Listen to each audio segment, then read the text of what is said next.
What's up, STS Nation, and welcome to another episode of Surviving the Survivor, the podcast that promises to bring you the very best guests in all of true crime. Great Scott, it's your True Crime Fil, a show so good it happens every Friday, except the last two. But man, does it feel good to be back with my friend Fil and Scott today, and there is plenty of breaking news to discuss in a 13-year case. Goes back 13 years in New York. Fil Waters, No, finger I hate, raised. I hate to interrupt you right off the bat, but Please do. I need to make maybe a clarification and a couple of corrections. Please do. Please Uh, do. 3 weeks ago when we spoke, so I always go back and I look at the broadcast again to make sure that I'm not saying something that either I didn't clarify at the time or I said that it was incorrect. So let me do that now. You had asked me about what was mitochondrial DNA, Yes.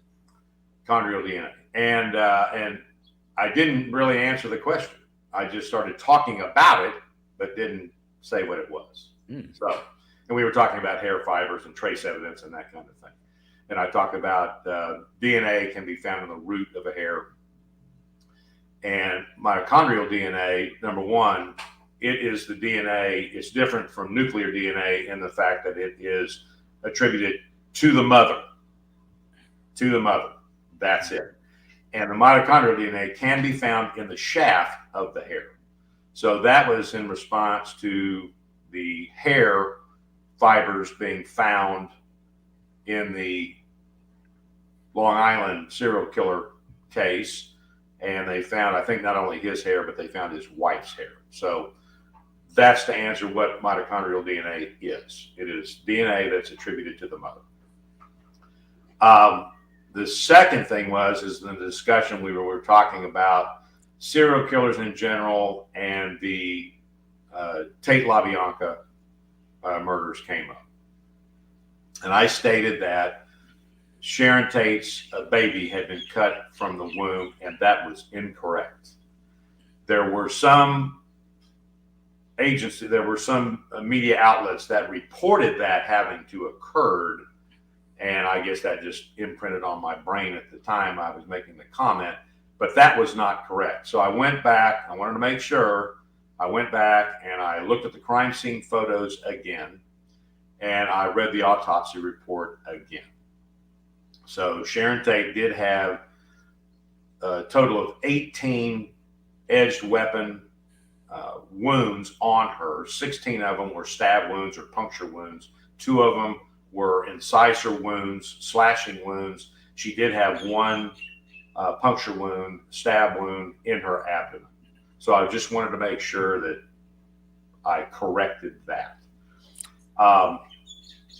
The one fact that I did leave out was that there was a rope tied to Sharon Tate's neck, thrown over a high beam in the living room, and then was connected to Jay Sebring. So that little fun fact I realized again. In regards to, and we were talking about Leslie Van Houten and her getting out on parole and that kind of thing. And I just put together just a series of kind of facts there. But let me clarify and correct. So there was the wrong impression there that Leslie Van Houten was involved in the Tate murders. She was not. She was not present at that scene. She was, however, present at the LaBianca murders. And it was her, Patricia Krenwinkel, Tex Watson, and I believe Linda Kasabian was there also. And she did participate in those murders. And she stabbed Rosemary LaBianca 16 times.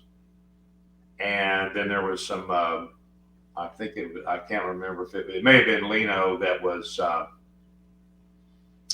had some sort of word carved into his chest or his back, but it may have been Rosemary as well.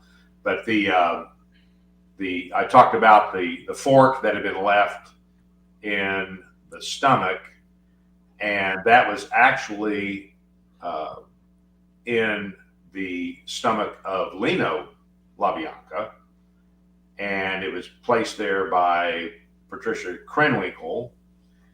And she also left a knife embedded in his neck.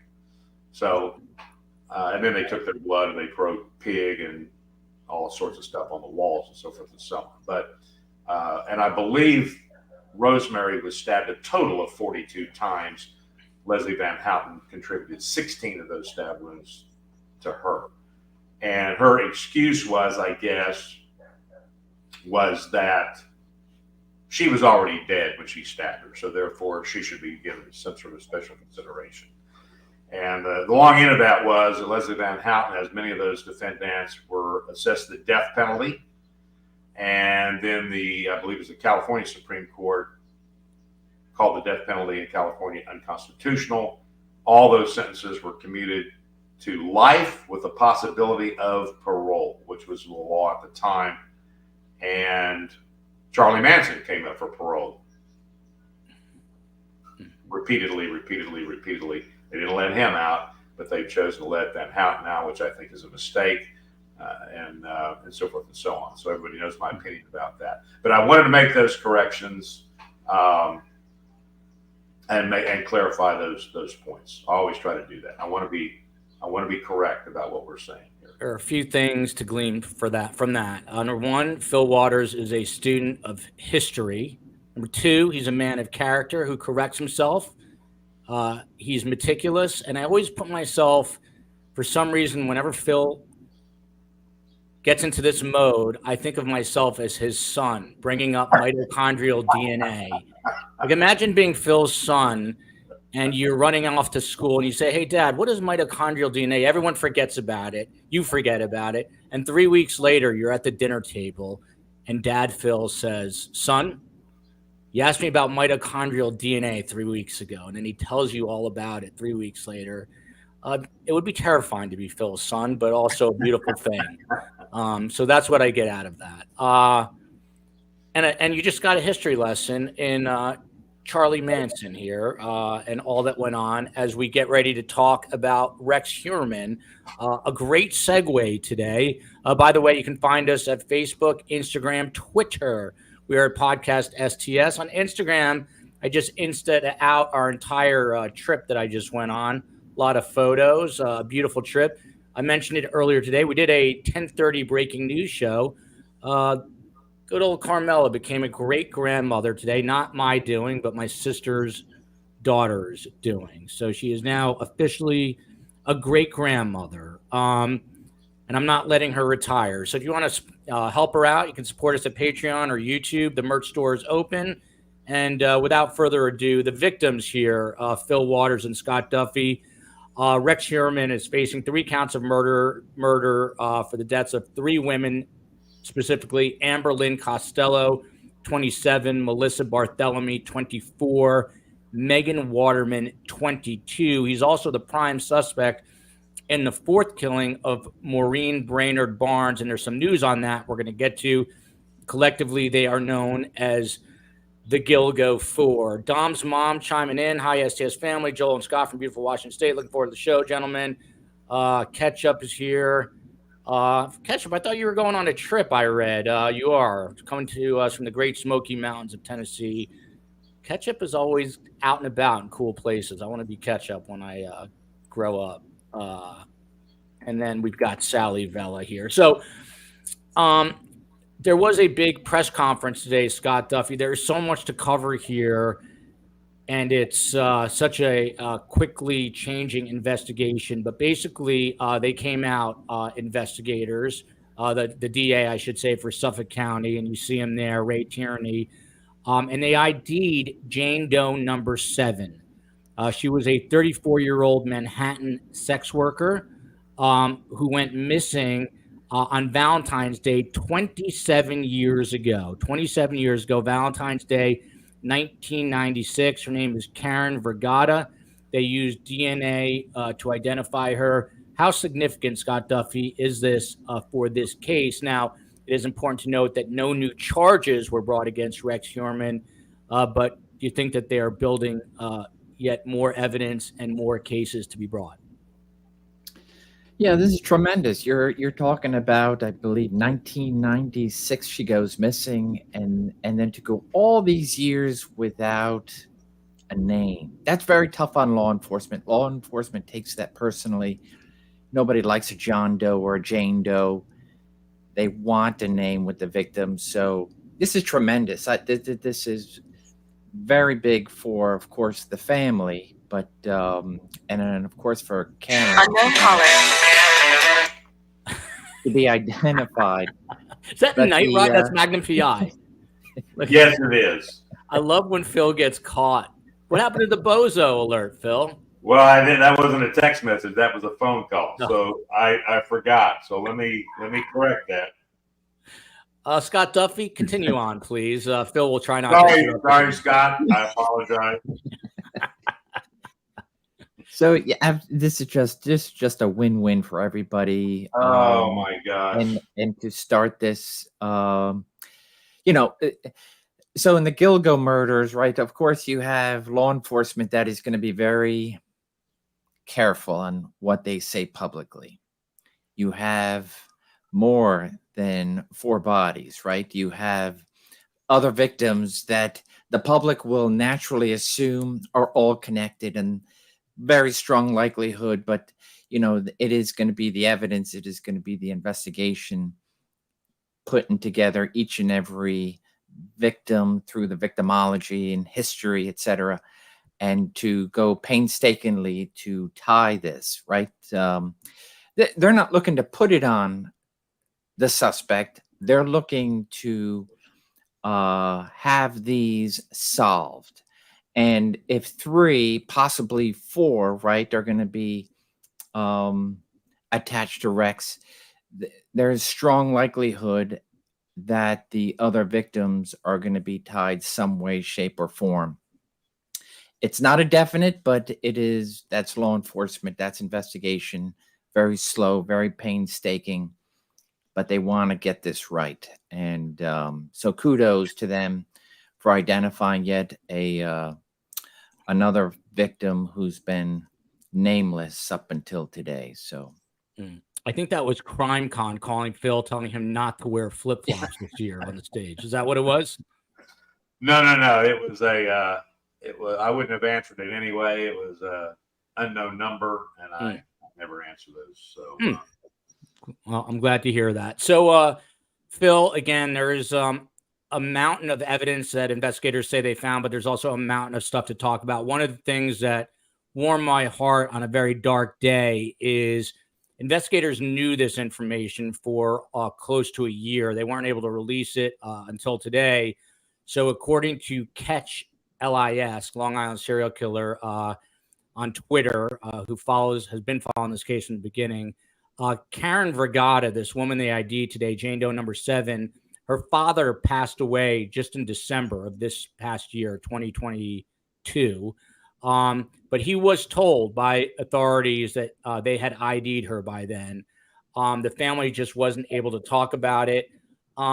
As a law enforcement officer, now retired, Phil, with a heart of gold, what would that have meant to you to be able to tell the father that they did finally ID his daughter who went missing Valentine's Day, 1996? Oh, that would have been huge.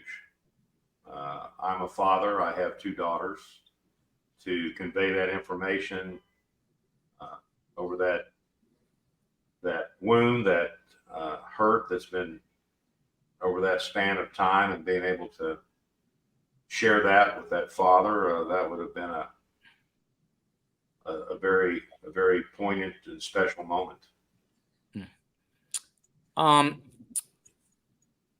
Fil Waters, back to this is a very heavy subject and dark, but it is a Friday.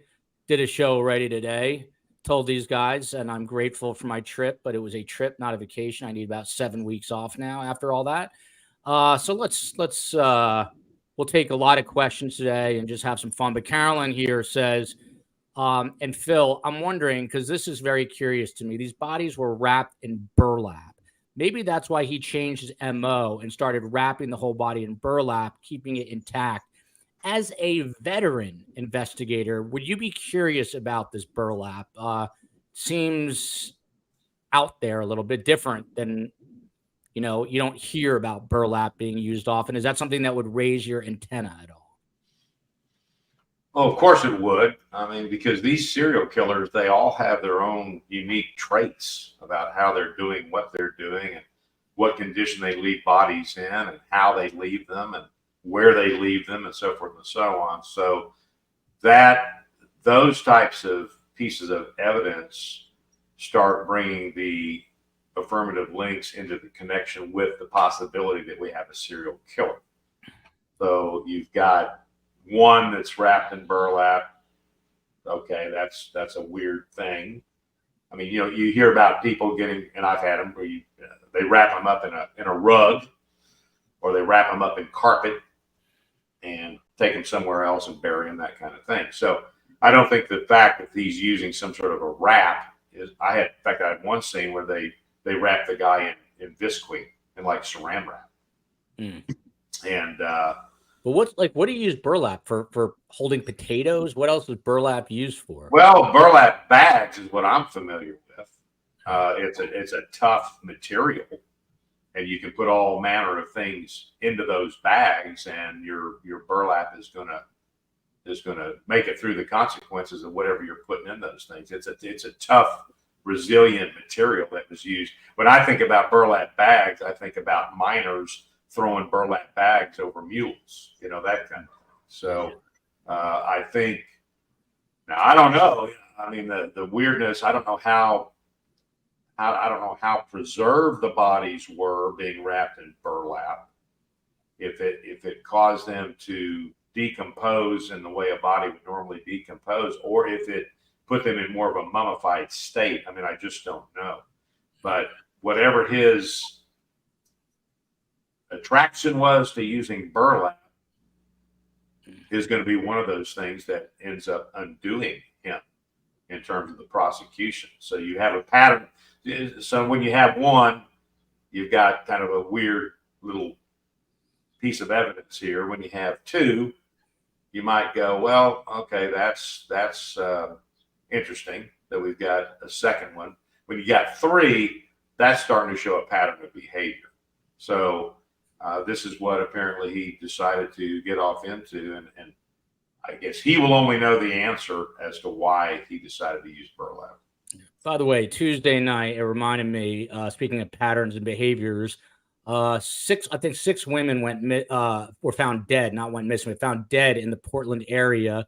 Investigators snapped back at the media saying that there was no connection. While I was away, they came out, not because I was away, but just that's when it happened, and said that at least 4 of those murders are now connected. So there could be a serial killer on the loose in Portland. We're going to be covering that on Tuesday night. Something Phil said remind me. This is neither here nor there, but it is great for a Friday show. Hey, Katie, I heard that an Idaho potato married an Irish potato and had a little sweet potato and then had a little tater tot. They grew up and drank Spud's beer and married a common tater. It's beautiful. I love that. I think, who is that? That was Sally Vella. I already switched off. Sally. Oh, okay. Well, Sally apparently has way too much time on her hands. We enjoyed the story. I enjoyed it. And look at this. Great Scott. Someone passed me a cold glass of Fil Waters. It's time for our Friday STS show. And Michelle Cavernos in Cape Town, South Africa. Talk about a good-looking city. A good-looking person, but the city is beautiful. She's always posting photos. Mish, love it. And look at this. Darcy Swanson, love this group. Scott Duffy. So I know you're not a psychologist, but Phil was just saying that all these serial killers are very ritualistic. They have their habits. Is this, in your estimation, is it a form of obsessive compulsive disorder, of OCD? With regards to the burlap bags you're talking about? Just serial killers in general. Do you think that they, as characteristically as a group, suffer from some sort of obsessive compulsive disorder because everything has to be done meticulously in their way? And I will point to an example. Kerry Rawson, as we know, is Dennis Rader's daughter. She's on the show a lot. She talked about one time where I think she spilled or someone spilled spaghetti with marinara sauce, and the red on the carpet triggered something, and he kind of snapped. It took him out of his system of doing things and thinking certain ways. So, is there, in your opinion, I guess as a law enforcement officer, since you're not a psychologist, some element of obsessive compulsive disorder with these people? Yeah, I would say if it's already been shown throughout the historical gatherings, right? The interviews that are done, what is somebody been diagnosed or undiagnosed throughout life? What is it that a psychologist or a psychiatrist ultimately having sat down with? And the FBI's had their experts and have spoken to serial killers throughout the country over the decades. And so, yeah, you, like anything else, you're gathering a pattern and similarities and a profile. And if a profile shows a person has a tendency to be more this way or that way and very specific, and then so be it. And then, of course, you go just like you're doing a victimology where you're studying the victim and everything that the victim has done up until that point where they've crossed paths with ultimately the killer. You're doing the same with the killer and learning everything they have gone through throughout life and their upbringing that brought them to that point. So it's, I think for law enforcement, talking about the burlap bags, talking about other things that are the MO or signature. I mean, these are good for law enforcement because remember, the suspect brought that item from somewhere else, whether it be at home, work, wherever else. So it's just yet another piece to connect the suspect to multiple murders. And so it's in a roundabout way, I guess I couldn't say that, yeah, OCD more so than not, with regards to the serial killers that have been arrested and interviewed, but it does seem that they have some peculiar characteristics in their life. You know what I love about Phil and Scott? When you ask a question, it's usually never a yes or a no. Very thoughtful, thought out questions, answers, I should say. The questions aren't so good, but the answers are good. Marking time. Welcome home, Joel. I hope that you and Carm will find the time to do a show about your trip, the 2 world wars, the interwar years, the ultimate true crime tragedies, to be learned from forever. It was an amazing trip. I was telling Scott Duffy before we went on the air, and I posted a lot of photos on Instagram at Surviving the Survivor. But we will do a show. I'd like to do a show that's more Q&A so STS Nation can ask questions, but definitely an amazing trip. Amazing to see history. My mother was hidden in a Catholic school during the war, and we were at the front doors, which was wild to no longer a school, but it was wild to be there. There were no cars in her hometown, only horse and buggy. Now it's a little metropolis with a lot of cars. So very interesting history. Meanwhile, we've got Estelle in South Africa, Miss We Last See in Scotland, and Tali in Israel, talking about a global show. That's what you've got here. Fil Waters, back to this person identified today, Karen Vergata. She goes missing on Valentine's Day, 96. Feet and legs are found by Fire Island. 15 years later, a skull is found in Nassau County following the discovery of Jessica Taylor's body and a woman known as Peaches. They compared the legs with the skull. They did genetic genealogy and then some sort of swabs with family members, determined that it was, in fact, her. How complicated and tedious a process is this? Well, I'm not the person that's going to be analyzing that type of stuff, but it is a very finite science. And when these people that are doing this, that are actually doing the testing, it's pretty amazing. I don't even have a clue as to the education or the mind that can go in there and determine these kinds of things based on the way the DNA testing has just come forward in such a dramatic way. I know that when I was working, we did not have the genealogy. It was in its genesis, I think, when I retired. But I've got several cases that I can recall where they were nothing more than bones in the field. And to this day, I don't know that I've got maybe 3 of those cases, and I think one of them we did determine who the person was based on some other information that we had. But there's a couple of them that, I mean, to this day, they're bones sitting at the Harris County morgue in a bag with no name attached to them, no person attached to them. So yeah, this stuff with this DNA now is remarkable. I'm just blown away by it. Shout out to Leslie P for becoming a member. Right back to you, Phil, though. We get Scott's take on this. So 96, she goes missing. Now, keep in mind, this has not been connected to Rex Heuermann, but it could be. He would have been 33 at the time. Fil Waters, we have had on literally the best criminal profilers in all the world over the last couple of days. They say collectively there's no way this guy, if it is him, began killing at just 46 years old, which would have been 13 years ago. He more than likely began killing in his late teens or 20s. What say you? I think that any body that's popped up between, I want to say that they believe that the killings started, I want to say, around 94 or 96 in this particular case, and bodies started popping up around 2010 or 11. So somebody correct me if I'm wrong about that, but that's what I think I read. Yep.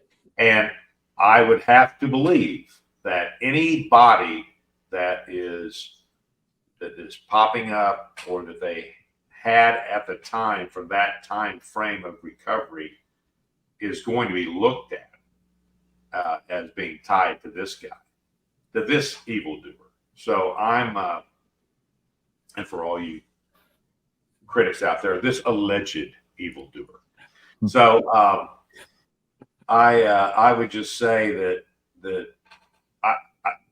it won't surprise me if it turns out to be connected. And we're just what we would hope and pray for is that the evidence leads those detectives where they need to be with that particular body, and it may lead a different direction. So that's what we have to keep in mind here, that we have to be open-minded about these things. We can't just start attributing everything that's found in that time frame to this particular guy.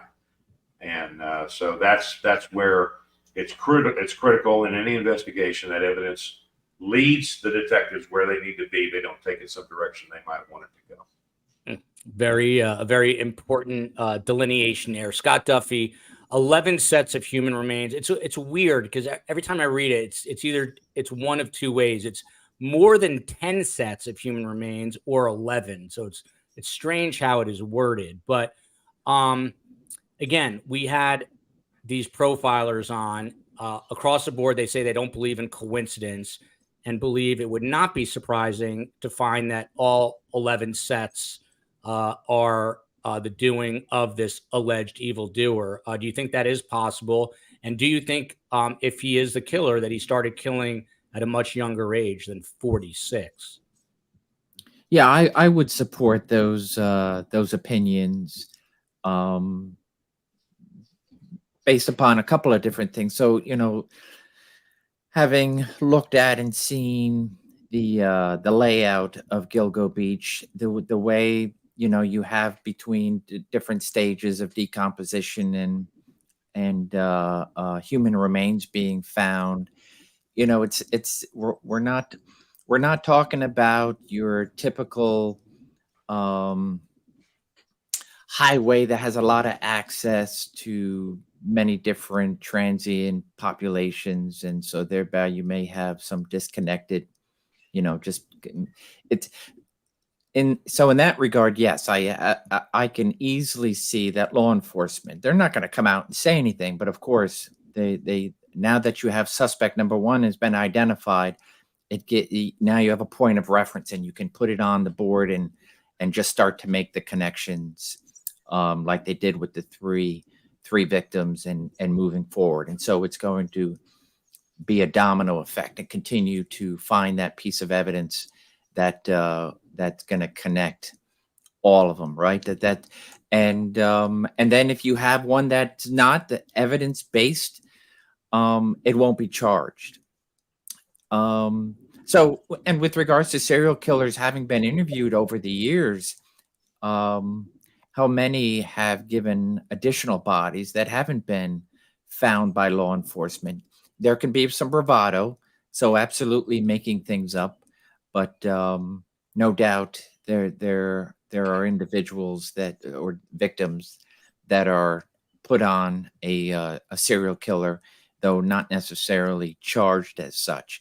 And with regards to him having, being suspected of killing much earlier than 46, I would very much agree with that premise. It's and then to see what had the killing stopped in the last 11 years, or there are going to be others, because there is, as evident, or as history has shown in an investigation, it's one thing to kill and then to kill again and again and again. And so there are many different factors that drive someone to do this. And then all of a sudden to put a lid on it and stop it and then to go about a different life, very, very, very difficult. Possible, but very difficult. So I definitely see earlier bodies, killings that could be attributed to him, and some later. Fil Waters. He was in other states, lived in other states, connections to South Carolina where his vehicle was found. How how do you even begin? I asked Detective Sergeant Chris Anderson from the First 48 this question. Let's say he started killing when he was 30. He's 59. That's 29 years, if I'm doing the math right. How do you even begin to find potential other victims, not only on Long Island, but in, let's say, South Carolina, New Jersey? I believe he was in Massachusetts at one point. How do you start? Well, the start is when he's arrested. That's when the investigation is really going to catch fire and get started. That's when you have search warrants and so forth and so on. I'm sure there's been a lot of historical research done on where he lived. And now that they've got him, I think that just opens the door for further investigations in South Carolina or any other place that he lived that has missing persons cases that resulted in the discovery of bodies, and what kind of condition were those bodies in? Are there any links to those cases to what they're finding in the evidence in the Long Island cases? So yeah, this investigation has just gotten started. Man, it's a lot to deal with. Sensitive Scott, tossing this question to you from Lucy Bell. I like that name, Sensitive Scott. I just made that up. I imagine there are others who encountered Rex Heuermann via the sex industry and who may have useful information evidence. As law enforcement, what is done to create a safe environment for such witnesses? So these are, vulnerable members of the society who might have other issues like drug issues, who might not want to come forward. How do you encourage them to come forward if they encountered him? So I can speak to what I used to do in Wilmington. So working drugs and gangs, and then we had there were a couple of different strips, we called them, but typically we would go out and conduct surveillance and whatnot, and conduct these arrests and these nuisance crimes in order to identify the sex workers, to identify those who are exploiting those sex workers and make arrests, make identifications, et cetera, et cetera.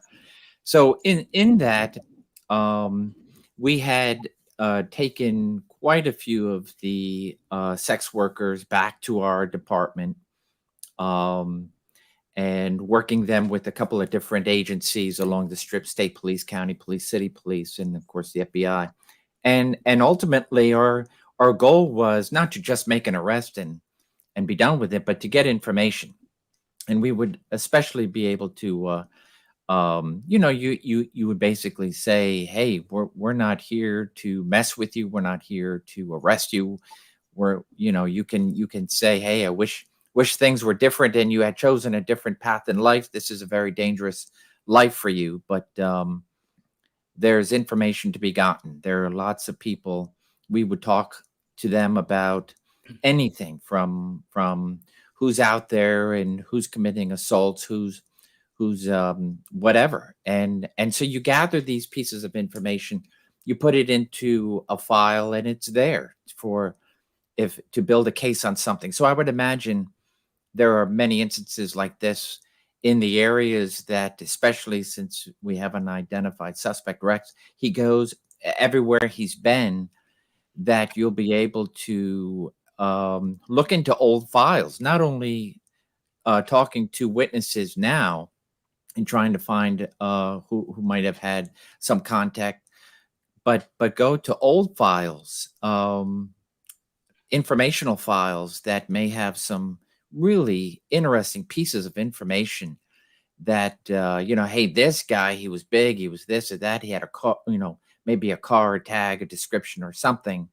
gave me a phone, something that would have been forgotten because it meant nothing to the police then. But now you have, of course, a potential serial killer here who may have many killings behind him.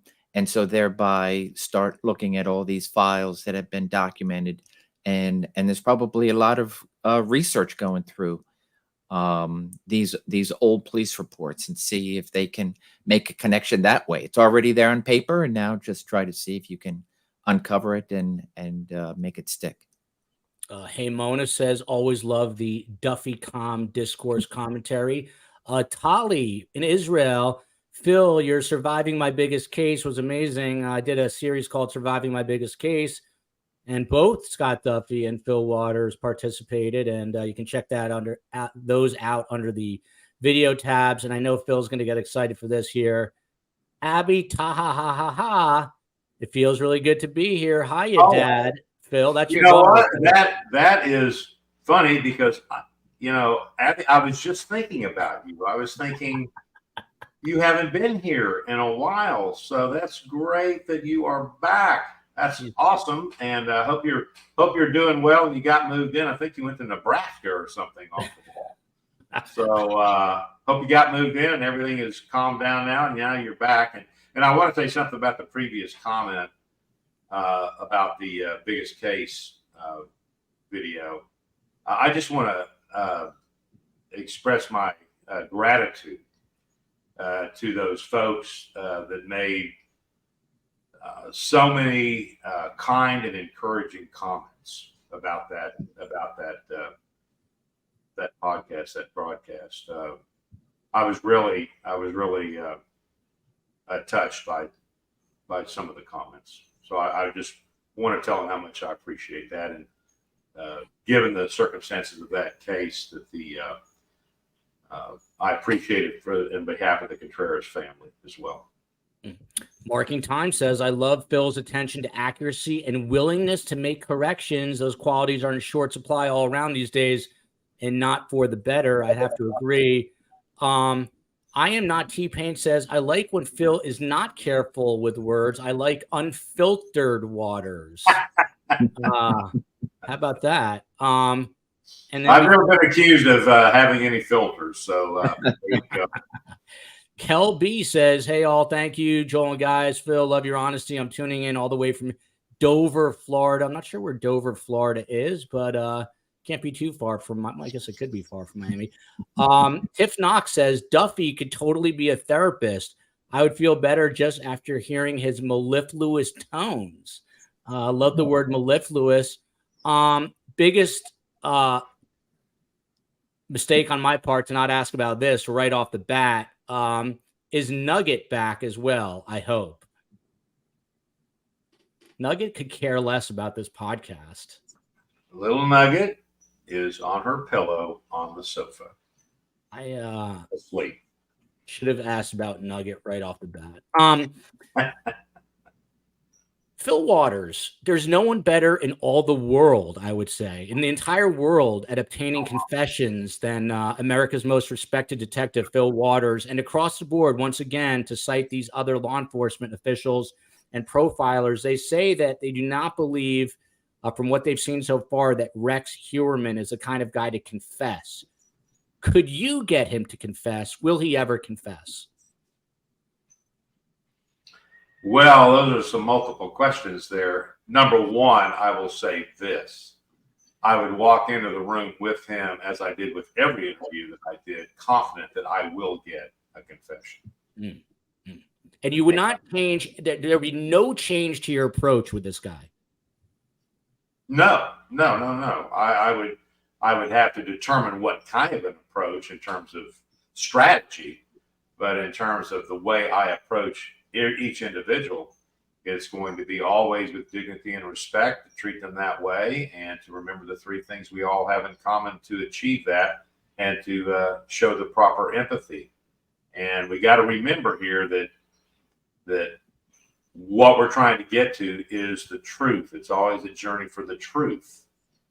And so when I say that, some people, mainly the bedwetters and the haters, they'll get their panties in a wad because they think that I am being, I'm condoning, or I am trying to sanitize what this person has done.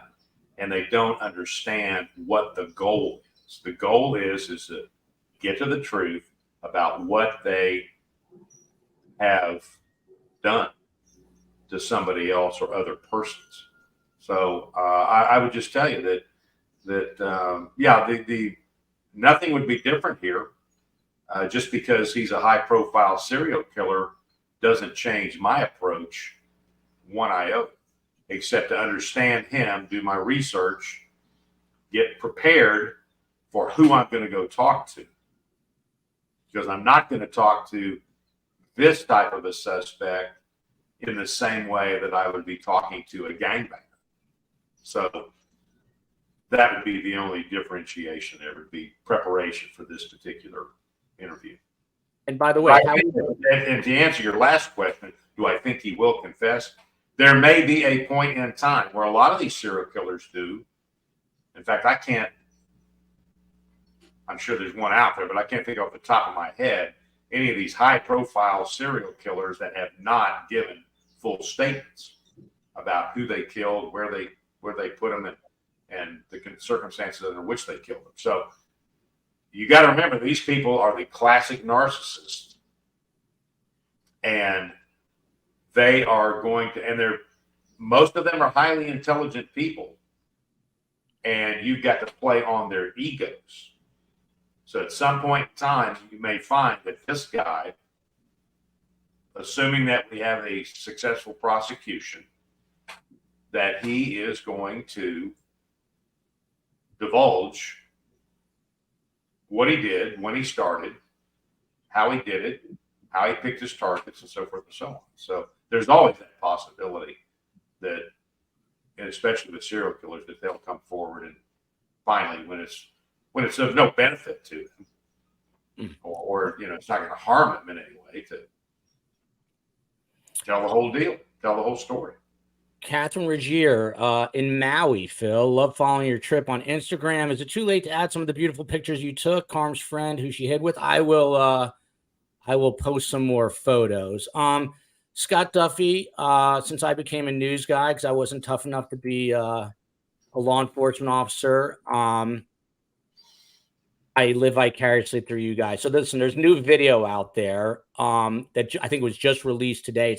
So we saw surveillance video from a Midtown Manhattan camera of the takedown, but now there's some real video of him being arrested. How do you coordinate an arrest of such a high profile guy who has potentially killed many, many people? How much planning goes into this?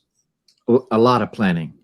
And I would imagine you have different agencies also involved, right? So you have the warrant that's coming from a different agency, a different county. You have the location of where he's actually taken down. So there's a lot of I'll try to put it in a way of the way we conducted, and sometimes we were always not blamed. There's sometimes too much planning with regards to an arrest, and you can what if everything to death, and ultimately you have supervisors that are going to be second guessing those who are actually in the know and what they're doing, and so they're taking into account. They want it in a public place if they feel like there's going to be at let's just say at his home that there will be too much with regards to guns, right? And we know now that there were quite a few.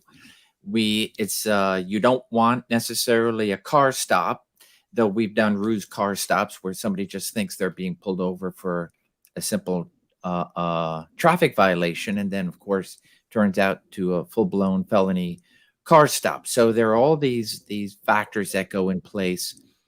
And but you have like you say, are there like three guys? Because these guys were in suits, they look like FBI agents straight out of a movie. But do you say, well, three guys stay back with their finger on the trigger in case he pulls a weapon? Is there someone doing that? Because it looked like they just surrounded him. You know, they kind of ambushed him on a side. Yeah, it's like a bum rush. Yeah. It was a bum rush. But there's not much you can do, right? And I assume you're looking at the hands. If he was to reach in his pocket, what would you definitely? Yeah. Yeah, because they know if somebody has a tendency, you know, for weapons and whatnot, what type of weapons. Even though not every, even though there are registered gun owners, you know, with regards to certain state laws, how many guns are actually known to be inside of a house, or if somebody's they know if somebody's a gun carrier by permit, and then of course the many that don't have their permits, and you just suspect. But all that comes into play when with regards to doing a takedown. And then to Phil's comments with earlier about interviewing, I think that's very important with regards to a takedown of what they know is going to be a very attentive audience into every aspect of the arrest. But at the same time, I knew if an interview was extremely important, and I'll also add that every interview is important, and even if all the evidence, you know, convicts somebody without to me, I would love to get that interview and that confession. So that also takes place too. So you're trying to get an arrest that first and foremost he's in custody and no one is hurt, especially law enforcement and surrounding. But then to quickly remove that individual so there's not a big fanfare, so you can quickly get him to a place where an interviewer can start that rapport building. You know, the clock is ticking. And then, of course, someone like this who is a high profile individual, you know, you have that possibility where it's like, hey, I got my attorney on speed dial. So all that comes into play. And I can tell you all the investigators are giving their 2 cents on how it should happen and the best location for it to happen, so that, you know, if there's evidence to be preserved. So if there was a key phone here and to get that phone on his person is essential. What if it turned into a high-speed car pursuit, or, you know, you're on mass transit and then that phone disappears? You know, he had that phone. It'd be nice to have that phone, but then it gets tossed. So I imagine all those things came into play when they finally decided, okay, let's do it here. Scott Duffy, all I could think about while you're talking just now, let's say something went awry and you were part of this takedown team. Could you take down a 6'6" behemoth? Do you know how to do that? Are you trained? I do. There are some really good tricks that, it may not look good on camera, but I know what points, how to get somebody quickly down, and You how do. to, Can you promise to teach me go that low. at Crime Con? Will you show me some of that? Yeah, let's do some. Well, it's a real simple solution, Joel. Just I'll show you which 1911 model you need to purchase. Fil Waters, I wouldn't even ask you that because I know you could take this guy down. Still, right? You have no doubt. Well, yeah. I mean, there are, as Scott has said, yeah, there are some, there are some techniques. I'll put it that way. Yes. It's good to know. Look at this. Brooke Nealis or Nellius have to always send Phil love from Houston. That is very all kind. right. Awesome. We need more love in the world. So, Fil Waters, we've heard about a belt. There's so much more to go here. We'll go till we don't feel like going anymore here today. But so this belt, we've heard about a belt with some initials on it. Well, Newsday just did an interview with the Suffolk County DA who held the press conference today. And he said that the body, this is specifically now Maureen Brainerd Barnes. She is, Rex Heuermann is a prime suspect, but has not been charged in her case. That it was bound by a distinctive belt stamped with the initials WH or HM, which could match the father, specifically Rex Heuermann's father. That's according to the prosecutor leading the case. The belt was first teased as a possible clue in 2020. It was one of 3 used to tie 25-year-old Brainerd Barnes' feet, ankles, and legs together, according to Ray Tierney. So 3 belts were used. And again, the initials were WH or HM. And of course, his last name is Heuermann. And the father's name is William Heuermann. So WH would make a lot of sense. I hear that 3 belts and I'm like, sick bastard, whatever. What do you hear as a seasoned investigator? Well, it just goes to his methodology. I mean, he likes using belts at that point. So I just, again, these are just more pieces to this puzzle. And I think is the more pieces that get put into place, the picture will be more revealing, of course. And I just think I'm a little surprised that this kind of information is being released this early on. I just think there's some times when there just needs to be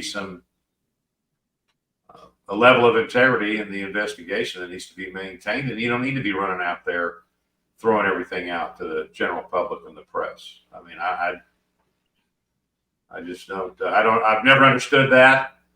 I don't understand releasing body cams, before an investigation has been conducted, because they're pieces of evidence. So I don't quite understand the mindset of the notoriety of putting that stuff out to the general public. And it's not a question of hiding something. It's just a question of maintaining the integrity of the investigation to make sure we have a successful prosecution. Why would we want to compromise something just to get a headline? So that's my feeling about it. By the way, those photos you see are coming from the STS chief of everything, who one day I might have to use those moves Scott is going to teach me on. But those photos don't come out of nowhere. They are coming from her. So shout out to the STS chief. Scott Duffy, the belt story is not over yet. So this is sort of interesting. The DA here said that one of the belts had WH on it, but one of the other belts here had the distal. You always learn new words in situations like this. One had the distal end of the belt cut off, meaning the end of the belt furthest from the buckle, and it was cut off. And that would have been the section where there had been initials on it. That's where those initials would have been. So I think the DA was implying that maybe he got a little sloppy and forgot to tear off the initial, part on that section of the other belt. How do you read that? It almost reminds me of leaving the sheath at the scene. You might have made that mistake, critical mistake. Yeah, no, I mean, yes, has a lot of time gone by from the victims being found, from there being a time where you make an arrest? Yes. But with regards to a serial killer, regards to a killer, someone who has decided that, okay, I'm going to now kill and derive pleasure from it, or whatever that drives this person to keep killing, there's a lot of afterthought, there's a lot of pre-planning, but then there's a lot of sloppiness right there. And an individual who's putting them into burlap bags, I mean, and then using here a belt with initials, a belt that comes from most likely a house. Just look at all of us for a moment, whatever we wear. If all of a sudden I commit a murder and now I'm like, I didn't plan how to drag the body out, how to bring the body here, how to transport the body there. So now you're just looking around your own house, your shed, your property, trying to figure out what would make it easier. So you're now at a calm state, but you're not thinking all that rationally. And so thereby you make mistakes, and human beings are just going to continue no matter how much they plan. Even going back to the Kohlberger, and the idea is that mistakes are made, and this is what enables law enforcement to collect what they need in order to make a prosecution. So it will be really interesting with the belt. There is probably a signature aspect, and then of course other things in the household that have been taken as evidence would probably even tie further to potentially other belts that look alike or very similar in nature, that are unique to the suspect, as opposed to just a store-bought belt off the rack. And in a few moments, we're going to get to the actual, believe it or not, we haven't even got there, to the crime scene investigation, which lasted almost 2 weeks. I want to hear what Phil and Scott have to say about that. But before that, Fil Waters, Suffolk County prosecutors announced this week that they now want to collect more DNA evidence. So they are seeking a court order for a cheek swab, otherwise known as a buccal swab. What's behind this? Why do they need more DNA evidence from him at this point? What's the backstory here?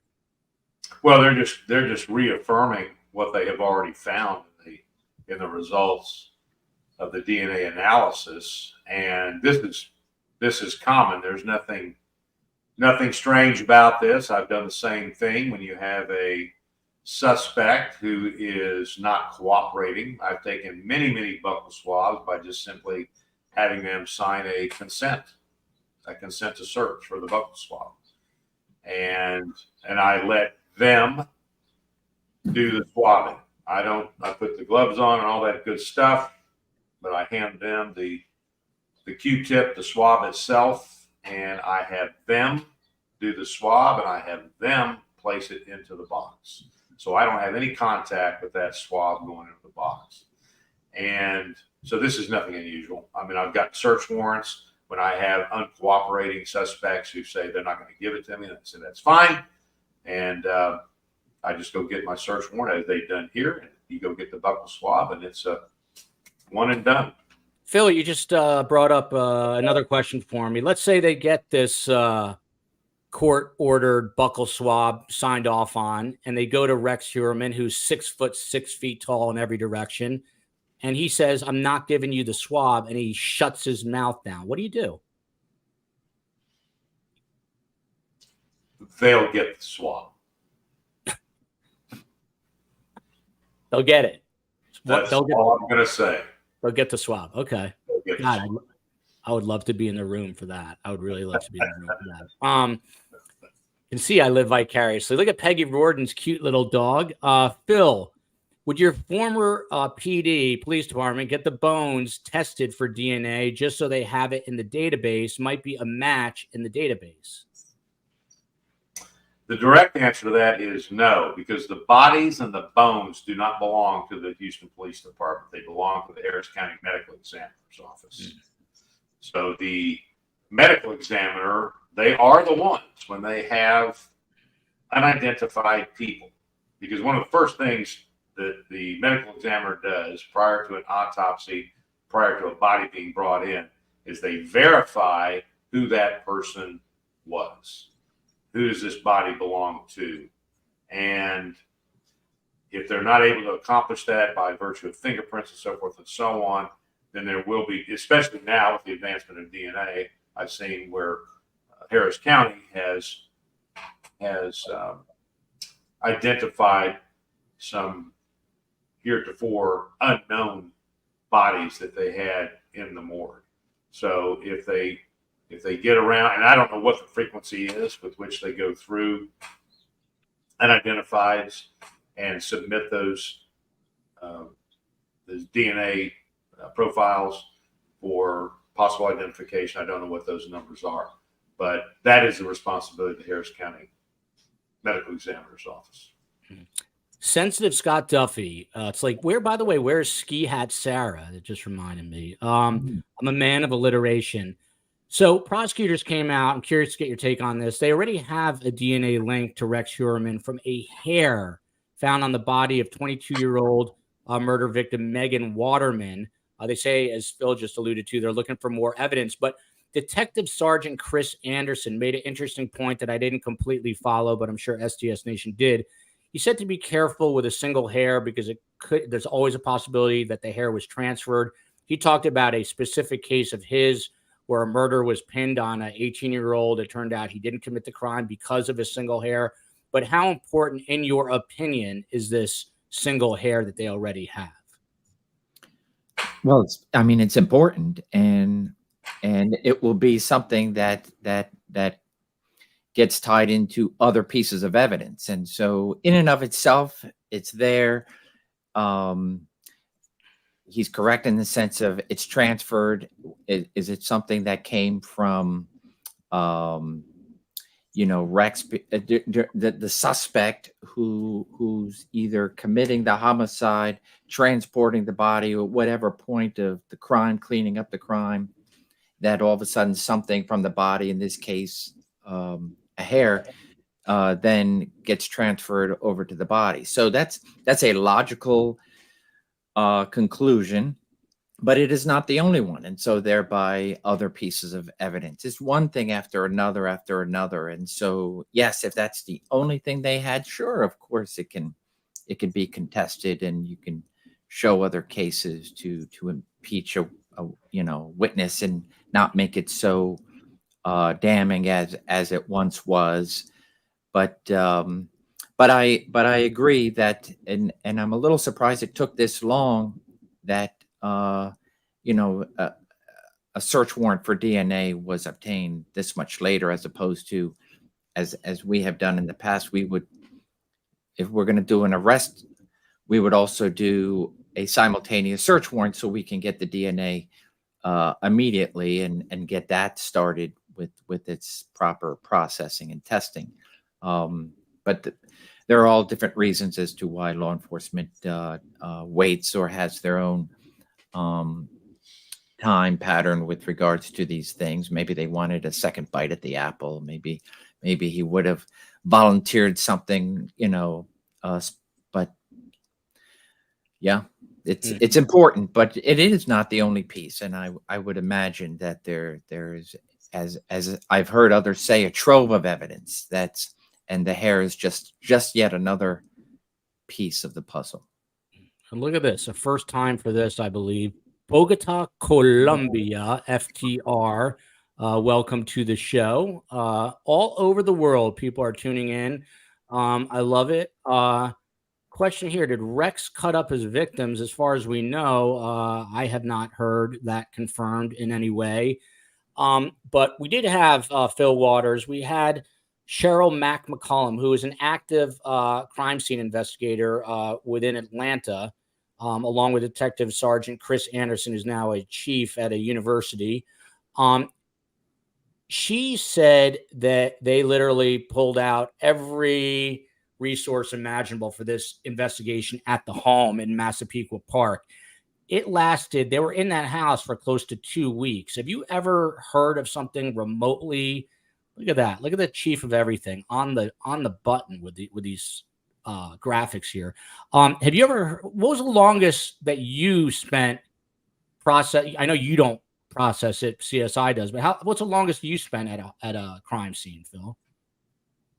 Oh gosh, my recollection, maybe, and going back to it and so forth and so on, maybe 3 days on the outside. But this is a unique case, so I'm not surprised at all at the time that it's taking to, in a very meticulous way, search these particular structures. Fil Waters, I was going to ask you a totally different question, but Miss We Last See comes in with this.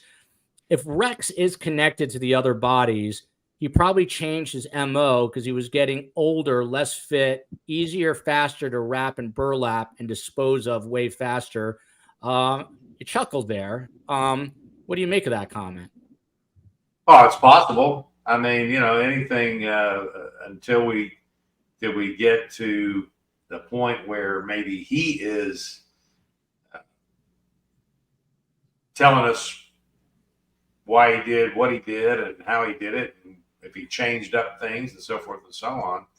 I know that the serial killer case that I'm thinking of and kind of comparing here is Anthony Shore, which was in Houston, and my partner at the time got a confession out of Anthony Shore, and there were a couple, 2 or 3 killings that he admitted to, confessed to, that heretofore, in fact, one of them, it wasn't even believed that he was a suspect in. And it was a case that my partner had investigated at the time.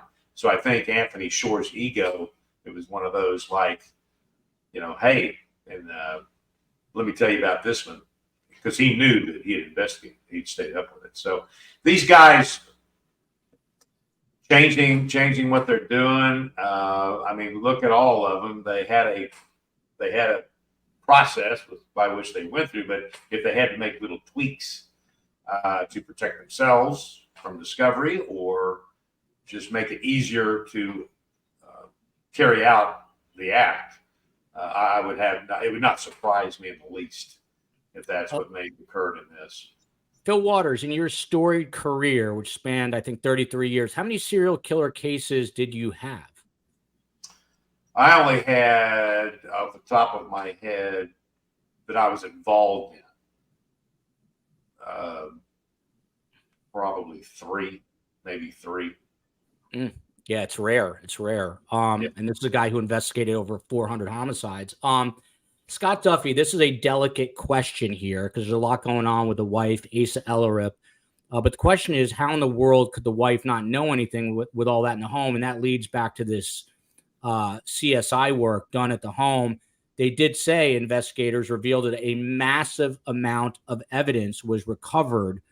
They did not talk about trophies, but there were, for starters, disturbances found in the ground. I mean, it's not a very big home. What do you make of this quote, a massive amount of evidence? Obviously, it tells you they found a lot, but what sorts of things do you think they were looking for and potentially got? So they're looking for anything, trophies. What is a trophy? Anything from the victim, whether it be an actual body part or even a nail, or to anything that was on the body, jewelry, watches, clothing, etc. So you could take something as insignificant as a shoelace or a button off a shirt, and so what is a trophy doing? It's simply a reminder to the suspect by simply looking at that trophy to bring back everything that that gave them pleasure. It's ultimately this is what it is. Somebody is seeking pleasure in these killings through a multitude of ways, and so to have a trophy, you get to revisit that um, simply by looking at it. So these it could be insignificant things that mean nothing to anyone associated with Rex, including his wife and anyone in the home. It could be in lock boxes, and so thereby, is she curious? Is it all depends? It all depends what type of. I don't know anything about their family life, other than what a few neighbors have said with regards to some of his attitudes toward them. But it all depends what it is that they're pulling from the house and the ground and the basement, and this potential soundproof room that I heard that might have been uncovered. So all these things, yeah, it would lead, if just looking at my house, looking at your house, where everybody looks and say, I think I've been in every aspect of my house, and I know everything that my family has in their possession.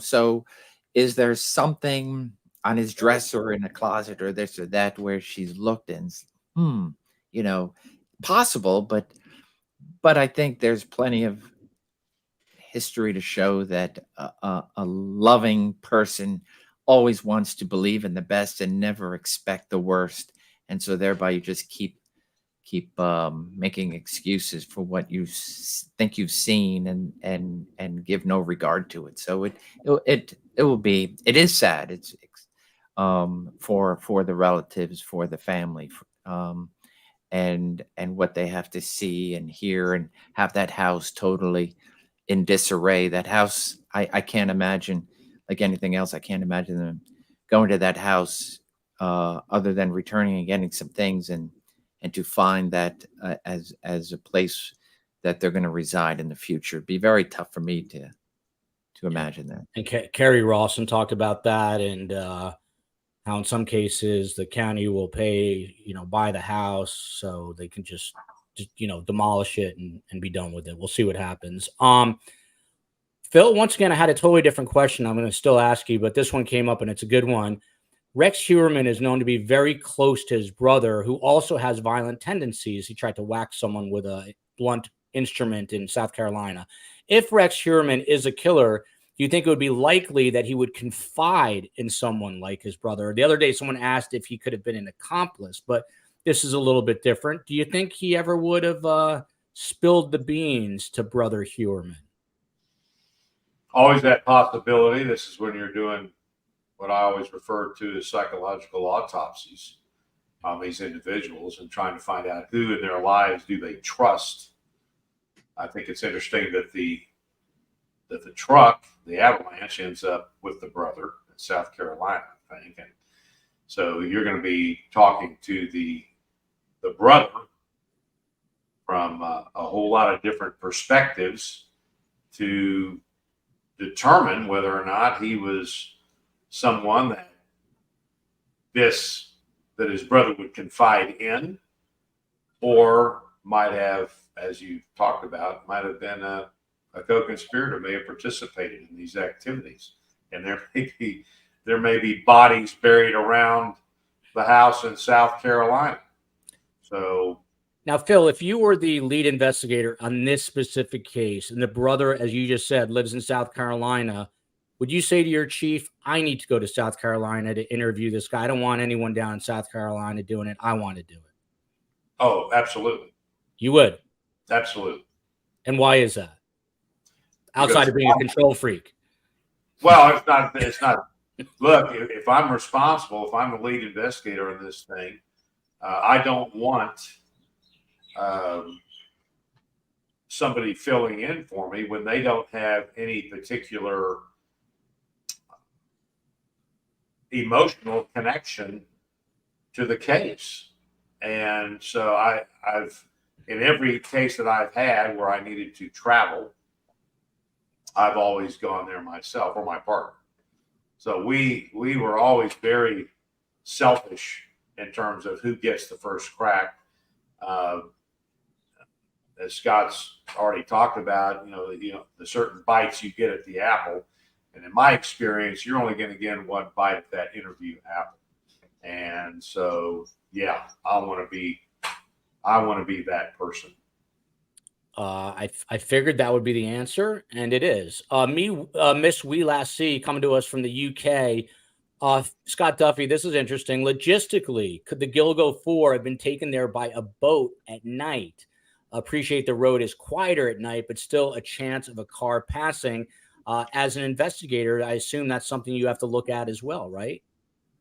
Oh, sure. I mean, does he have a boat? Does he have a boat license? Has he have any access to a boat? So all that's I imagine is already known, and so thereby, if there's access by water, you would want to know for sure if how exactly were those bodies transported, and so I wouldn't rule out a boat, especially if there's a boat in his front yard, or a dock boat, or a marina that or somebody that says, yeah, he's constantly taking a boat out or fishing. So absolutely, it's a point of access, and if he had access to a boat, I absolutely would be looking. So it's a good possibility. And I'm glad that Tara TJ 007 with a kiss emoji all in one thing here. In my opinion, it's been him. All measured out is kind of creepy. Then he gets worse. Phil, to you, they did discover the body of a toddler, 2-year-old, and also an Asian male, I guess, in women's clothing. Those are obviously outliers. What do you make of that? People have used the term collateral damage, which is a rough term for a toddler to use. But was that toddler with one of these, sex workers and got caught in the middle of something horrible? I think we talked about this before, this specific issue about this child's remains being found.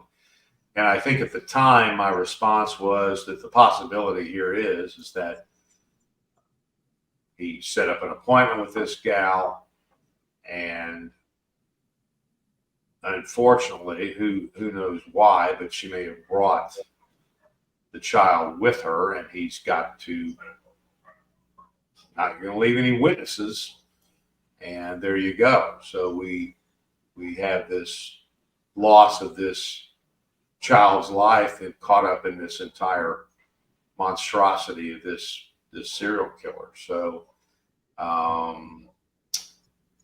mean, he's obviously got no regard for human life, period. So what difference would it make what the age and persuasion of that person is that he's going to have to eliminate to preserve himself from being exposed as to what he is and what he's.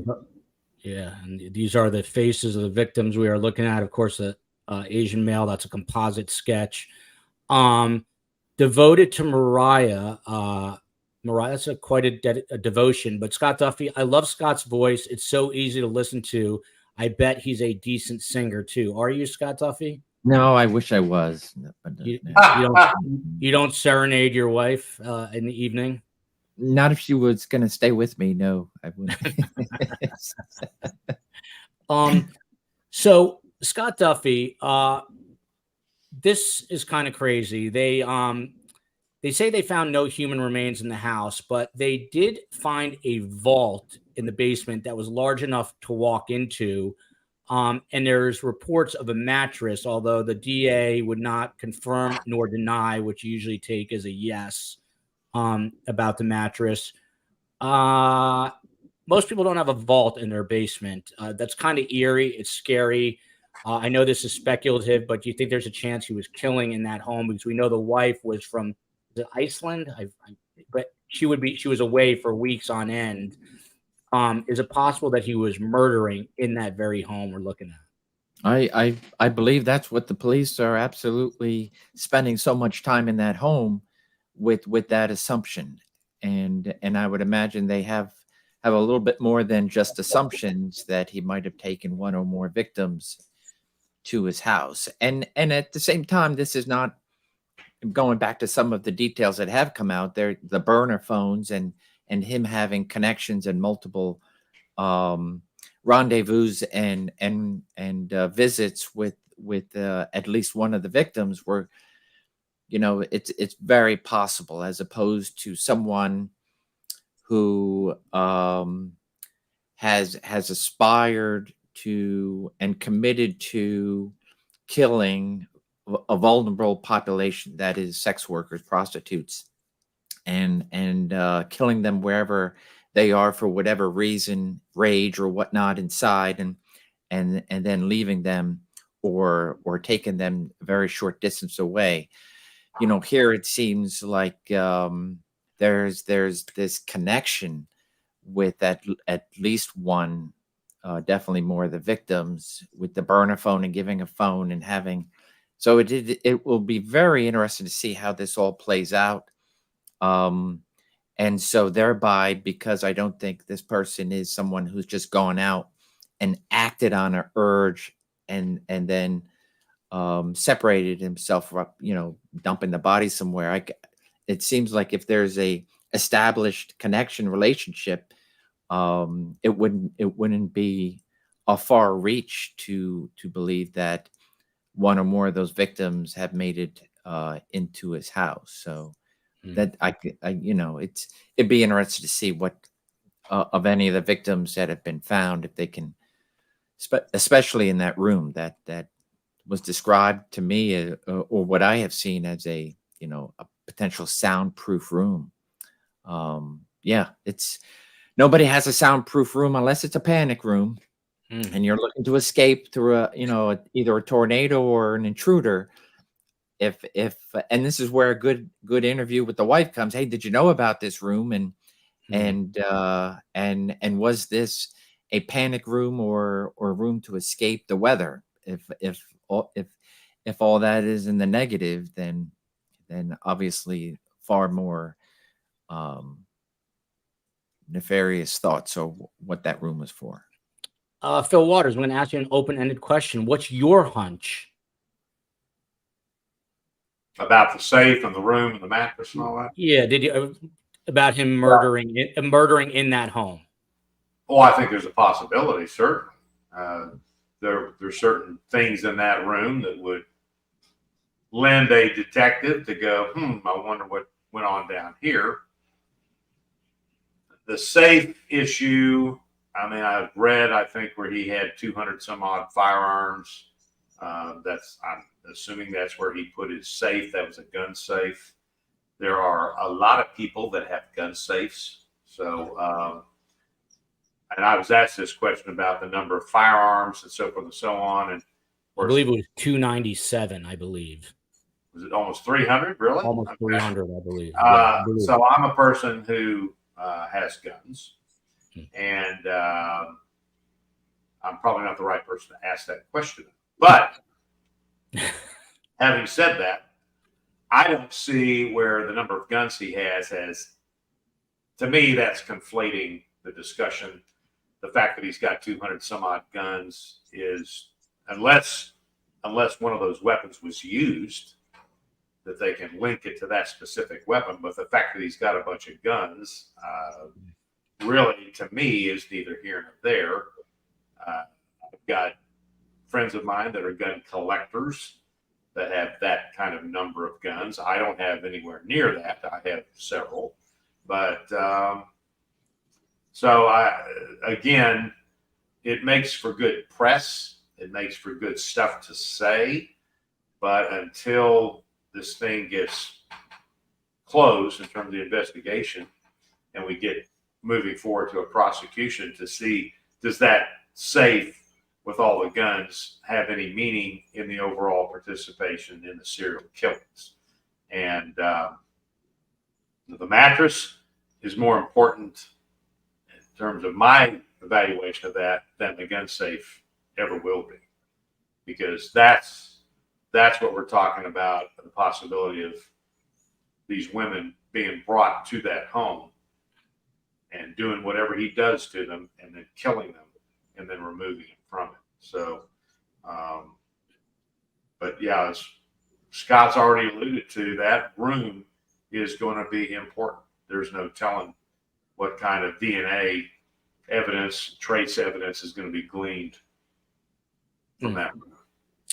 Shout out to Bella Finn coming to us from Australia, another an Aussie. Very kind here from You're Killing Me Smalls. So impressed by the guests he has on his show, experts in the field. Best guests in true crime is not just a tagline, it is our reality, as I like to say. And you're seeing why right now. The man who shows up to CrimeCon in flip-flops. You got to have a stellar career to show up to CrimeCon in a Hawaiian shirt and flip-flops, because that's a boss move. And that is Fil Waters. Fil Waters. You'll see it this year in person, Joel. I can't wait. I honestly, I might have to show up in a Hawaiian shirt and flip-flops just to. Well, we need to start advertising because we're all going to be on a live broadcast. We are. CrimeCon. September 22nd. Save the date. You're going to see me, Phil, and Scott. We've never met in person, but we're about to. I'm going to learn how to take criminals down. I can't wait.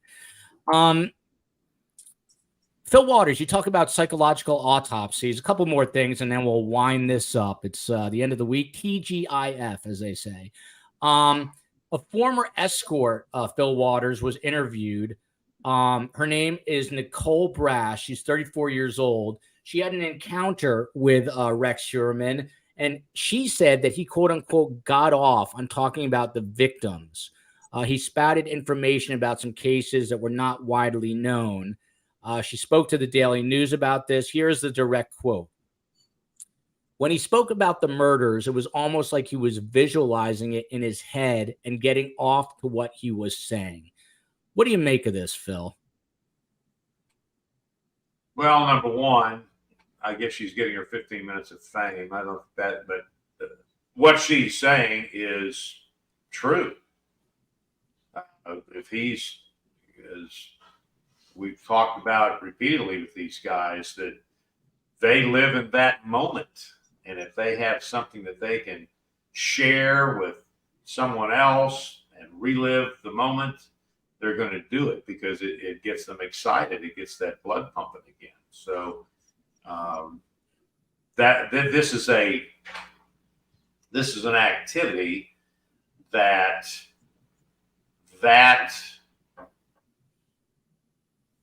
urge they have cannot be satiated. They cannot resolve it. They cannot get enough of it. And so they not only continue with the activity itself, but they relive the activities over and over again, because each one of them has a different connotation for the killer. Each one of those victims, it's a separate event. And that's why these serial killers are so good at remembering each one of these killings and what they did, because each one of them is a separate event, and they compartmentalize and categorize each one of those killings. That is interesting. It's almost like they have like these amazing memories, these killers, right? They do. Well, if you can imagine killing someone, that's going to leave a pretty vivid imprint on your brain housing group, right? Yeah. So these guys are, this is mind imprint on steroids. I mean, they're at the height, all their senses are at the highest level of understanding about what they're doing. So all the senses, I mean, the hearing, the eyes, the smell, all of these things are at a heightened part of their persona when they do these things. So not surprised at all about her sharing that kind of information that he's reportedly shared with her. Yeah. And Scott Duffy, she went on here. I'm curious for you to got a lot of female viewers here, and she said, Nicole Brass did, this woman who had a date or an encounter with Rex Heuermann, I quote here, "My gut was telling me I had to get away from him." According to the former escort, he also asked her if she was a true crime fan. I asked this of another law enforcement officer. How closely do you need to listen to your gut, Scott Duffy? It may have saved her life, right? Oh yeah. So let's just say, for argument's sake, this is a true story, and she knows without any doubt in her mind that she had an encounter with Rex, and so it it'd be interesting. I would like to know a little bit more with how did these discussions of these victims come up? Was it something that was somewhat contemporaneous of the time, and there was a lot of news with regards to the location of human remains and whatnot, and so thereby he's still out and about, maybe slow down the killings, but he's still going out seeking sex workers, and then By the of way, that course is the woman conversation. yeah, I'm sorry. The woman you're looking at is Nicole Brass, who spoke to the Daily News. Go on, Scott. and and so just so with regards to the pit, that's not like they're zooming each other, right? These are two separate times, two separate pictures, right? Yes, Because yes. it's anything, and it would be interesting too if she is contacted. And the great thing about, as to your point earlier, Joel, about how important it is in seeking other witnesses who potentially had an encounter with him. So let's just use this as one of those where, how was she contacted? Was she contacted on the street and got into a car? Was she contacted through a website, and he provided information that ultimately, whether it be a credit card, a burner phone that's already been associated with him, comes back to this? So it's going to be yet another great piece of evidence, especially if law enforcement can tie Rex to her through other means, through cellular or something that they can use as a piece of evidence in court, and thereby her testimony would be that much better, because it's as law enforcement tries to put all the pieces together and look at the extent of what's happening, they're also want to get a hold of witnesses that survived. Was the sexual encounter, if they engaged in sex, was it dangerous in the sense that she felt fearful for his life? I don't know if it was reported on what the manner of death for all the victims are, but let's just say it is consistent, whether it be strangulation or some other means, and was, did he put his hands on her in a way that would be consistent with the way the victims are? So all that's important, as long as they can tie him to it. Otherwise, it's just fanfare. CTO, if you can bring this photo up here, Kathleen O'Rourke makes a good point. The woman they ID'd today, she was 35 in 1996. This picture looks like it's an 11 or 12-year-old. She was working the streets and did not have, a lot of family. She had no real connections, as far as we know. It's Karen Vergata, 34, but they must have found her photo, my guess is, in a yearbook. So that's definitely not a current photo of Karen Vergata, but probably one from her, senior yearbook or something of that nature. Fil Waters, one other thing or two, and then we'll start to wrap up.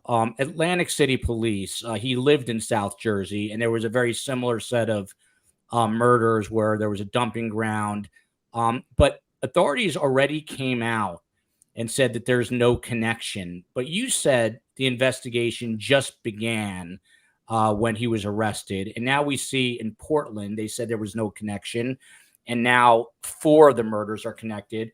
You think there's a possibility? The guy was called the Black Horse Pike Strangler. Do you think there's a possibility we're going to find out that he did have something to do with these killings in Atlantic City? We're talking about our current Yes, Rex Heuermann. Yeah, yeah. current evildoer. So he was Well, quote unquote. He won't, because they ruled him out as a suspect. You think that's definitive? well, I have to believe that, not knowing what those authorities know, that they have determined that he is not connected. Now, I don't know what that piece of evidence is. It may be DNA. It may be something that is so specific to those particular crime scenes that they are not. There is no bridge between those crime scenes and the ones that this evildoer is alleged to have been involved in. So I don't find that unusual, and I think I know what they're from a optics view, they want to put that down as quickly as possible, and but there'll still be people that'll say, "Oh no, I'm sure it's connected," that kind of thing. But I'm sure they're just trying to let's not get everybody distracted on what's going on here.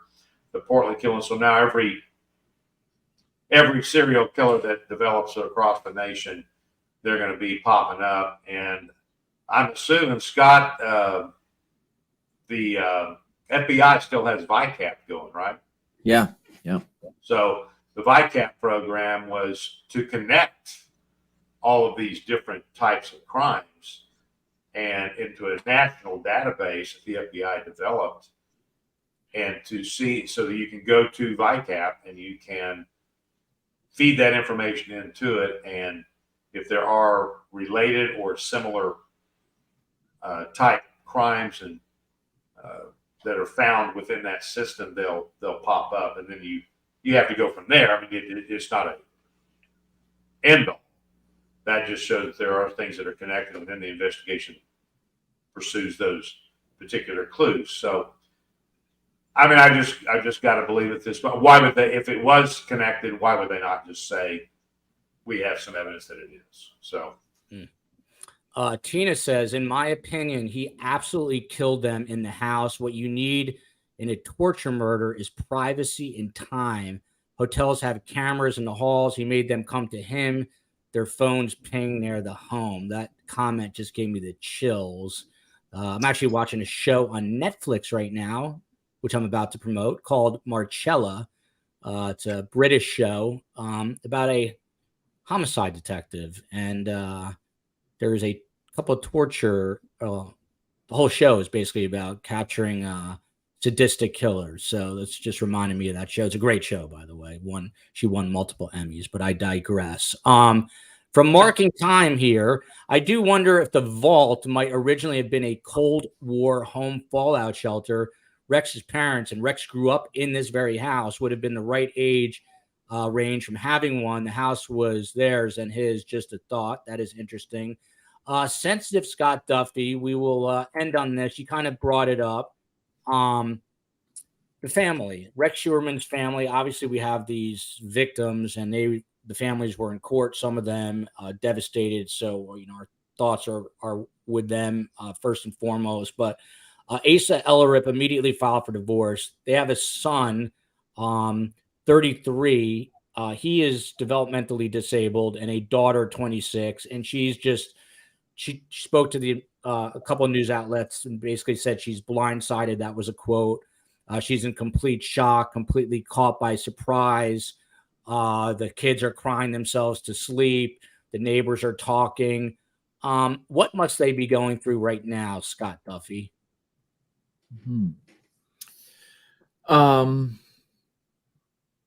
Unimaginable shock. I will say from that people like this, that is Rex, that is a suspect, living a double life. So you have your family life, and then you have this other life. And so the family, regardless of people's baggage that they may have, dysfunction, whatnot in their family, there's always a sense of love and family. That's who you know. That's who you grew up with, and so thereby to now all of a sudden have all that turned upside down and shattered is incomprehensible to me, and I would imagine to many other people is, and that's why you would get these questions from the everyday public where how could she or how could they have not known, or anybody who's living that close to a killer for so many years. So either way, there's no doubt in my mind that this is family and that absolutely love him and stand by him for whatever they can. And I understand she just filed for divorce, but their life has been turned upside down. And just as you have interviewed many times, the daughter of BTK, you're never going to live that down, and they're going to have to find some way, whatever it is, that coping mechanism, other family, faith, and of course professional help to guide them. It's they can't be forgotten anymore. They will now have to live out the consequences of his actions. It will haunt them forever, no doubt. Mark A., the CTO, will be happy to read this. Joel using screen displays, great addition to the show. We're going to try to do that. Jersey Jen Castaldi, hope you're well, Jersey Jen. Why is anyone being critical of a photo they use when they work so hard to close a cold case? Trust me, I am no law enforcement official, but if they had a more current photo, I believe they would have used it, but that's probably all they could find. So that is that. Quick programming note. By the way, look at Marina echoing my sentiments. I love Marina. Marcella is chilling. It is. It's almost bordering on disturbing. Look at this. Look at this. I'm not the only one. Marcella is good. Hope she. She's a great actress. The whole cast is great. Look, someone said our show is great too. Fil Waters. Look at that. Great show as always. Quick programming note. Sunday night, we're going back into the extraterrestrial. We've got an amazing panel. The UFO congressional hearings happened whilst I was away. So we are going to look at that and see what's next and find out if we are alone on not only on this planet, but in this universe. I know Scott Duffy believes in aliens. So we're going to get to the bottom of that story before it is all over. And it will be big breaking news. And then Monday night,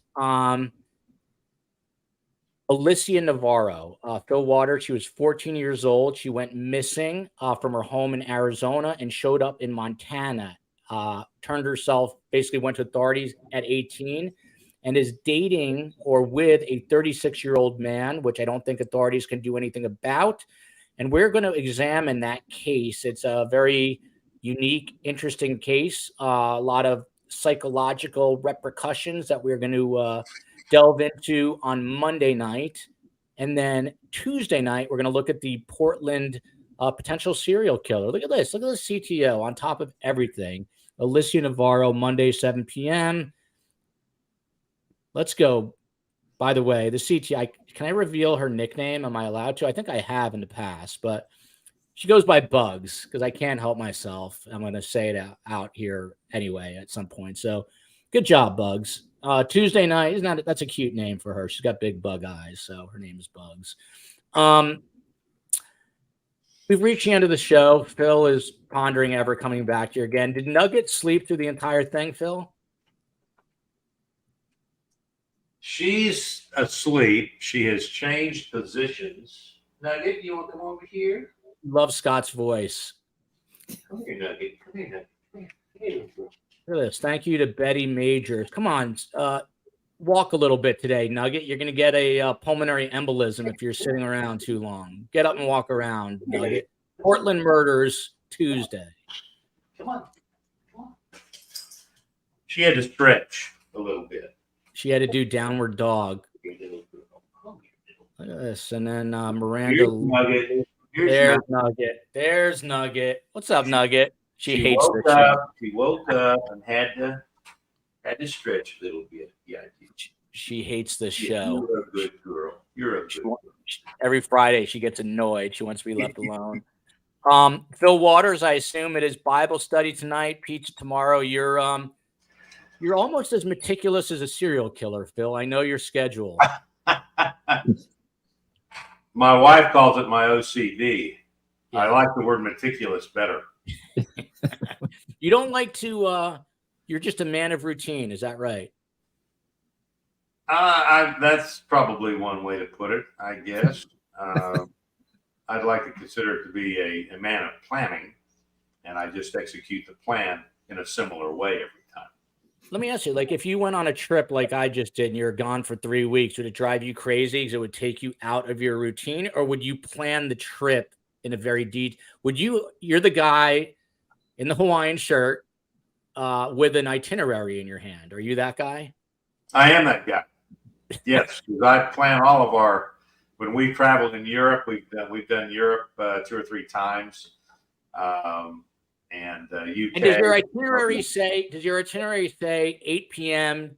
Bus to the Louvre, Louvre 8 to 10, 10 to 10:30 break? Like, are you that detailed? I'm curious. Yes. And if you're in Switzerland, you better be that detailed, because if you're not there at the right time, the bus is left. Let me tell you something. My mother moved to Switzerland when she was 18, and my grandmother lived in Switzerland. I used to go there, and I know that very well. If you are 10 seconds late, the bus is gone. You're done. The bus is gone. So yeah, I mean, in fact, look, I had a captain in homicide that asked me to arrange and put together his honeymoon in Hawaii. So I did that and got him set up on 3 different islands in great places, and had his whole honeymoon scheduled for him. And in fact, he called me from Hawaii and thanked me for the planning that went into it. So yeah, I'm a pretty good travel agent. That guy got home from his honeymoon, was never more tired in his life. So it is Bible study and pizza, right, Phil? Pizza tomorrow night, and then I have been asked to teach Sunday school Sunday. So got a little addition here on the faith aspect. Very nice. Look at this. The CTO, special thanks to the STS members. That's STS Nation to you, CTO, who are here today and opened up about their own loss, their own stories of loss in today's chat. We're thinking of you and hoping you find answers. Scott Duffy, what's on tap tonight? You told me the wife is out of town. She's in Minnesota visiting with family. So it's dog, cat, chinchilla, 4 kids, myself. We'll probably pizza. I'm thinking pizza's pretty easy. I gotta tell you, I ate pizza almost every night on my trip, just because I'm one of those guys that doesn't trust foreign food, especially in Serbia. Don't come hating at me. So it was a lot of carbs on my trip. Look at this, Jersey Jen. So anyway, you guys know it all now. You heard Phil, you heard Scott. I miss these guys. Can't wait to see them at Crime Con. We're gonna be live, all 3 of us, September 22nd. Mark that down in your calendar. Sunday night, UFOs, live 7 p.m. Monday night, it is Alyssa Navarro, and Tuesday, Portland Murders. Until then, love you, America. Love you, SCS Nation. Love you, Delaware. Love you, Philly, because he's close enough. And love you, Hawaii and Aloha. Houston, Texas. Aloha.